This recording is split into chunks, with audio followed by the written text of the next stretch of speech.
একটা প্রশ্ন, এটা আমার না, এটা হল মালিক, প্রতিটা হল মালিক বড় বড় হলেও আমি প্রশ্নটা করে থাকি। আমার প্রশ্নটা হলো যে সাকিবের বরবাদে একদিনে কত টাকা টিকিট সেল হয়েছে, আর আজকে কেমন সেল হয়েছে, আজকে অথবা ফ্রাইডে? গোপন আমি লক লাগাইছি টিকিট বিক্রি করে সাকিবের তো না, টিকিট আপনার মনে করেন খারাপ নাই, মোটামুটি ভালোই আছে আছে মানে মোটামুটি সেল আছে। যেটা সত্যি আপনি এটাই বলেন, সমস্যা নেই, সত্যি যেটা এটাই বলেন। এটা তো আমরা এটা কাউন্টার মাস্টার টিকিট হিসাবে রাখে, সেই হিসাবে কিন্তু সেল ভালো আছে, মোটামুটি চলে, ঠিক আছে। কিন্তু সাকিবের সিনেমা তো সেই আছে ভালো আছে। সাকিবের কাছে না না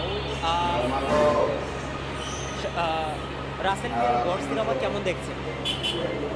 রাসেল মিয়া